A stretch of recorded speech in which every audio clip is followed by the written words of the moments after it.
హోంమంత్రి అమిత్ షా అలాగే బీజేపీ అధ్యక్షుడు జేపీ నడ్డా వాళ్ళు ఇచ్చినటువంటి ఇంటర్వ్యూలు ఎన్నికల అనంతర పరిస్థితి, ఎన్నికల పోలింగ్ అనంతర పరిస్థితి, వీటన్నింటిలో కూడా అక్కడ గెలుస్తాం, ఇక్కడ గెలుస్తాము, ఇక్కడ మెరుగుపడ్డాము ఇలాంటివి చెప్తూ ఉన్నారే కానీ ఆంధ్రప్రదేశ్లో తాము ఉన్నటువంటి ఎన్డీఏ కూటమికి మంచి అవకాశాలు ఉన్నాయని ఎక్కడ చెప్పడం లేదు అనే అంశం నేను ఒక వీడియోలో చెప్పాను. దానికి తార్కాణంగా అమిత్ షా చాలా సుదీర్ఘంగా చెప్పినటువంటి హిందుస్థాన్ టైమ్స్ ఇంటర్వ్యూలో తాము ఒరిస్సాలో బాగా ఎక్సెప్షనల్లీ గుడ్, చాలా అద్భుతంగా చేస్తాము అని చెప్పారే కానీ ఆంధ్రప్రదేశ్ గురించి అసలు ప్రస్తావించకపోవడము, ఆంధ్రప్రదేశ్ను అన్ని రాష్ట్రాలతో పాటు కలిపి చెప్పడం తప్ప అసలు ఆంధ్రప్రదేశ్లో ఎన్నికలు, చంద్రబాబు, తెలుగుదేశం, జనసేన ఈ ప్రస్తావన వివరాల్లోకే పోకపోవడం ఎందుకు జరిగింది, ఆయనకు విశ్వాసం లేదు, దాన్ని ఆయన చెప్పదలుచుకోలేదు అని అర్థమవుతుందా దీన్ని బట్టి అని ప్రశ్నించాం.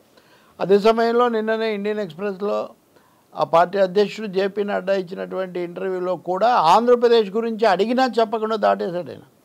ఆంధ్రప్రదేశ్లో దక్షిణ భారతంలో మీ పరిస్థితి ఎలా ఉంటుంది, ఆంధ్రప్రదేశ్లో ఎలా ఉంటుందని అంటే ఆంధ్రప్రదేశ్లో ఇప్పుడిప్పుడే పోలింగ్ అయిపోతుంది, ఆ వివరాలు ఇంకా మాకు అందలేదు కాబట్టి నేను దాని మీద మాట్లాడలేను, కానీ మిగతా రాష్ట్రాల్లో మటుకు బాగుంటుందని. ఇంతకంటే దాటవైతే ఏముంటుంది? మామూలుగా ఒక పార్టీ నాయకుడు లేదా ఒక ప్రధాని, ఒక ముఖ్యమంత్రి ఆ విషయం తెలిసినా తెలియకపోయినా ముందు బాగుంటుంది, మేము చాలా ఆశిస్తున్నామని చెప్తారు కదా. ఇక్కడ నడ్డా నాకు ఇంకా వివరాలు అందలేదు అని చెప్పి దాని మీద సమాధానం ఇచ్చి మాకు బాగానే ఉంటుంది అని చెప్పే ఒక అవకాశాన్ని ఆయన జారవిడ్చుకున్నారు. దీని గురించి నేను మాట్లాడాను. ఇప్పుడు ఇక్కడ ఇది కాకుండా రాష్ట్రంలో పరిస్థితి, రాష్ట్రంలో కూడా బీజేపీ నాయకులు ఎవ్వరూ పెద్దగా ఏమీ ఎన్నికలైన తర్వాత కనిపించడం లేదు, హడావుడి చేయడం లేదు. కొంతమంది బీజేపీ నాయకులు అయితే వైసీపీ గెలుస్తుంది, 110 స్థానాలు రావచ్చని ఈరోజు ఉదయం కూడా చెప్తున్నారు. కాబట్టి ఇలాంటి పరిస్థితుల్లో బీజేపీ జాతీయ నాయకులు, కీలక నాయకులు కూడా మేము అక్కడ బాగా రాబోతున్నామని చెప్పకపోవడం అంటే వాళ్ళకి విశ్వాసం లేదు, వాళ్ళు చెప్పదలుచుకోలేదు.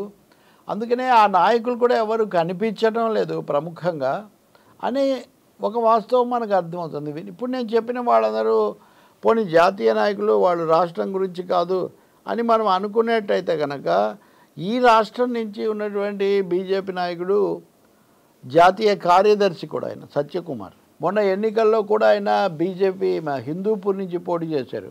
ఆ సభకు అమిత్ షా కూడా వచ్చాడు. ఈ సత్యకుమార్ ఈరోజు రాసినటువంటి ఒక వ్యాసంలో చూస్తే కూడా ఎక్కడ తెలుగు రాష్ట్రాల ఈయన తెలుగులో రాస్తున్నటువంటి వ్యాసంలో ఒక పత్రికలో రాస్తాడు ఆయన ప్రతి మంగళవారం. యూపీ మాత్రమే కాదు, బీహార్, ఉత్తరాఖండ్, హర్యానా, గుజరాత్, హిమాచల్, అస్సాం, ఢిల్లీ, తెలంగాణ, బెంగాల్ తదితర రాష్ట్రాల్లో బీజేపీకి అనుకూల పవనాలు వీస్తున్నాయే కానీ తగ్గడం లేదు. అంటే మిగిలిన దేశంలో బలహీనపడుతుంది అనే వార్తలు వస్తున్నప్పుడు లేదు, ఇక్కడంతా కూడా వస్తుంది అని ఆయన చెప్తున్నారు. మరి ఈ జాబితాలో ఆంధ్రప్రదేశ్ ఎందుకు లేదు, ఎందుకు రాయలేదు? మాట్లాడేటప్పుడు అంటే ఎవరైనా మిస్ అవ్వచ్చు, కానీ రాసేటప్పుడు తప్పకుండా అన్నీ వచ్చేట్టు చూస్తాం కదా మనం. ఆంధ్రప్రదేశ్ పేరు లేదు, తెలంగాణ పేరు ఉండి కూడా ఆంధ్రప్రదేశ్ పేరు లేదు.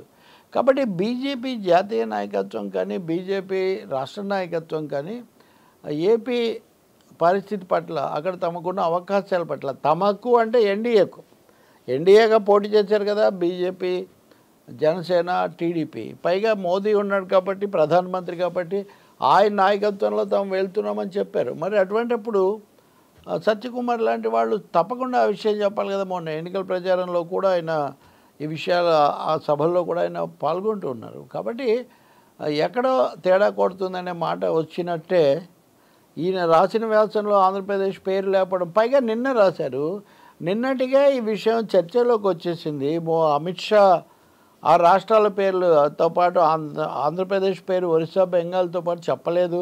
బీజేపీకి ఇక్కడ ఏదో గడ్డుగా ఉన్నట్టుగా ఉంది, అందుకనే పురంధేశ్వరి లాంటి వాళ్ళు కూడా ఎన్నికలైన తర్వాత దాదాపు కనిపించడం లేదు, పెద్ద బలపరుచుకుంటూ మాట్లాడడం లేదు. పైగా కొన్ని ఛానల్స్లో కానీ లేకపోతే మీడియాల్లో కానీ దీనికి అసలు బీజేపీ నాయకులే కారణం, వాళ్ళ ఈ ప్రణాళిక మేనిఫెస్టో మాదని వాళ్ళేం ఓన్ చేసుకోవడం లేదు, వాళ్ళు సొంతం చేసుకోవడం లేదు, అందువల్లనే ఇది బీజేపీకి సంబంధం లేని వ్యవహారంగా తయారైంది, బీజేపీ దూరంగా ఉండిపోయింది, రేపు కనుక దెబ్బతింటే మీరే బాధ్యత వహించాలన్న స్థాయిలో కూడా తెలుగుదేశం అనుకూల ఛానల్స్లో మాట్లాడారు. తెలుగుదేశం వాళ్ళకు కూడా మనం ఇంత కష్టపడిన తర్వాత మనకేం ప్రయోజనం వచ్చింది, బీజేపీ వాళ్ళ మైనార్టీలకు దూరం అయ్యాము అనే అభిప్రాయం కూడా బలంగా ఏర్పడింది. ఇట్లాంటివన్నీ వాళ్ళకు ఉన్నాయి. సరే, పవన్ కళ్యాణ్ జనసేన అయితే కనుక వాళ్ళు ఎక్కువగా చంద్రబాబు నాయుడు మోదీ వాళ్ళిద్దరు వెనక నడవటం తప్ప తమ సొంత పాత్ర దాని మీద వాళ్ళు ఏం ఫోకస్ పెద్దగా పెట్టలేదు. పెట్టిన తెలుగుదేశం నాయకులేమో అసలు చంద్రబాబు నాయుడు అరెస్ట్ వెనక కూడా బీజేపీ ఉంది అని బయట అందరు కూడా నమ్ముతూ ఉంటే, కేంద్రం అనుమతి ఆమోదం కనీసం ఆమోదం తెలియజేయకుండా జగన్ ఇంత పని చేయడని అందరూ అనుకున్నారు. మిమ్మల్ని అరెస్ట్ చేసిన బీజేపీతో మీరు వెళ్ళి పూర్తి పొత్తు పెట్టుకొని వాళ్ళని మోయింటివేంటి అన్నట్టుగా కూడా చాలామంది చంద్రబాబు నాయుడుకు అభ్యంతరం చెప్పారు. ఆయన కుదుర్చుకున్నాడు. కానీ దానివల్ల ఏమైంది, ఎన్నికలకు ముందు ఓన్ చేసుకోలేదు. సరే, ఇప్పుడు ఎన్నికలు అయిన తర్వాత పోలింగ్ జరిగాక కూడా అమిత్ షా చెప్పడం లేదు, నడ్డా చెప్పడం లేదు, ఆంధ్రప్రదేశ్ పేరు, చంద్రబాబు పేరు. ఇప్పుడు సత్యకుమార్ రాసినటువంటి ఈ వ్యాసంలో కూడా, సత్యకుమార్ అంటే ఆయన కార్యదర్శి కాబట్టి నేను చెప్తున్నాను అంతే, ఆయన మీద ఏమీ వ్యక్తిగతమైన విషయం కాదు. కానీ దీంట్లో కూడా ఆంధ్రప్రదేశ్లో మేము అధికారంలోకి వస్తున్నాము రాష్ట్రంలోకి అని చెప్పడం లేదంటే చాలా అపనమ్మకం, వాళ్ళు నమ్మడం లేదు, వాళ్ళు చాలా అపనమ్మకంతో ఉన్నారు అనేది అయితే మనకు అర్థమవుతుంది. ఈ కారణం వల్లనే పోలింగ్ అయిన తర్వాత జనం ముందు బయటపడి మేము వస్తున్నామని ధీమాగా చెప్పడం కానీ, లేదా తమ భవిష్యత్తుకు సంబంధించిన ఆలోచనలు ప్రకటించడం కానీ జరగడం లేదు. అసలు ఇంతవరకు పోలింగ్ తర్వాత ఈ మూడు పార్టీలు కలిసి ఒక కూటమిగా వెళ్ళిన వాళ్ళు ఆ పోలింగ్ రోజు సాయంత్రం నాడు పెట్టిన ప్రెస్ మీట్ మినహాయిస్తే ఇప్పటి వరకు మళ్ళీ వాళ్ళు ఉమ్మడిగా ఒక గొంతు వినిపించిన ఉదాహరణలే లేవు. కాబట్టి ఇది పూర్తిగా బెడిసికొట్టిందేమో, మిస్ఫైర్ అయిందేమో ఈ యూనిటీ. అదే అభిప్రాయం బీజేపీకి ఉండడం వల్లనే వాళ్ళ అగ్రనాయకుల దగ్గర నుంచి రాష్ట్ర నాయకుల వరకు కూడా ఆ విషయం ఏమి చెప్పకుండా దాని మీద దాట వేస్తున్నారేమో అనే సందేహం కలుగుతుంది. దీని మీద కొంతమంది తెలుగుదేశం నాయకులు, జనసేన ప్రస్తావన చేయకపోయినా తెలుగుదేశం నాయకులు కొంత అసంతృప్తి వెలిబుచ్చుతున్నా, వాళ్ళ తరఫున మీడియా ప్రశ్నిస్తున్నా బీజేపీ పెద్దగా కమిట్ కావట్లేదు. వాళ్ళు వైసీపీని అప్పుడప్పుడు ఖండిస్తున్నారేమో కానీ తెలుగుదేశాన్ని భుజాన వేసుకోవడానికి లేదా తెలుగుదేశం తరఫున మాట్లాడడానికి కూడా వాళ్ళు పెద్దగా సిద్ధం కావడం లేదు. ఈ పరిస్థితుల్లో నేను ఇప్పుడు చెప్పిన ఉదాహరణ కూడా చూశాక ఇంక దీనికి కూడా ఏదో సమర్థన చెప్తారు, అది కాబట్టి ఇది కాబట్టి అదని. కానీ అది సహజంగా ఏదో యద్భావం తద్భావది అన్నట్టుగా వాళ్ళకున్న ఆలోచన వల్లనే ఇక్కడ అది లేకుండా పోతుందేమో అని చాలా స్పష్టంగా మనకు సందేహం కలుగుతుంది. ఒక అభిప్రాయం కూడా వస్తుంది ఎవరికైనా. ఒకరు చెప్పలేదంటే ఏమో అనుకోవచ్చు, ఇద్దరు చెప్పలేదంటే ఏమో అనుకోవచ్చు, ముగ్గురు నలుగురు కేంద్ర జాతీయ నాయకులు, రాష్ట్ర నాయకులు, స్థానిక నాయకులు ఎవ్వరు కూడా ఆంధ్రప్రదేశ్ గురించి ప్రస్తావించకపోవటం, విశ్వాసం వెలిబుచ్చకపోవటం. ఇంకొక ముఖ్యమైన విషయం, అసలు పొత్తు పెట్టుకోవడం రాజకీయంగా ఏదో ఓట్లు వస్తాయని కాదు, ఎన్నికల నిర్వహణలో కేంద్రం ఏదో సహకరిస్తుంది, దానివల్ల చాలా మేలు జరుగుతుంది అని ఆశించి చంద్రబాబు పొత్తు పెట్టుకున్నాడు అని చాలా ప్రచారం చేశారు, సమర్థించుకున్నారు. కానీ ఇప్పుడు చూస్తే ఎన్నికల సంఘం సిట్ వేయించి పోలింగ్ అనంతర హింసాకాండ దాని గురించి దర్యాప్తు విచారణ జరిపించారు. ఒక నివేదిక కూడా సిట్ ఇచ్చింది. ఇది చూస్తే కనుక దాంట్లో రెండు పార్టీలను కూడా, ఇటు వైసీపీతో పాటు అటు తెలుగుదేశం పార్టీ కూడా బాధ్యత, అసలు వాళ్ళే దీన్ని ఎక్కువగా చేశారు. ఎందుకంటే ఎన్నికల సంఘం బీజేపీ చెప్పినట్టుగా పోలీసు అధికారులను మార్చింది, డీజీపీని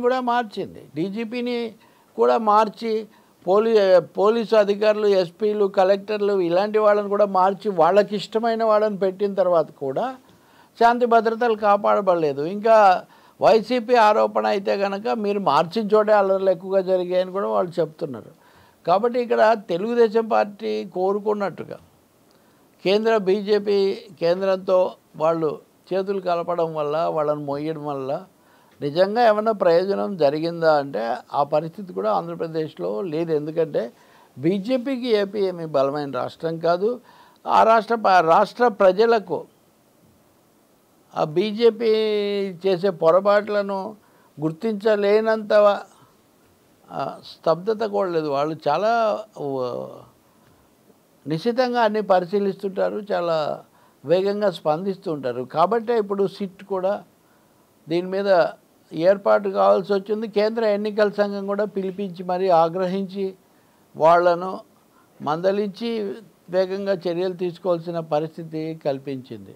ఇది అయిన తర్వాత మరి టీడీపీ క్యాంప్ ఏమంటుందో, టీడీపీ శిబిరం, జనసేన వాళ్ళు ఏమంటారో మనం చూద్దాం.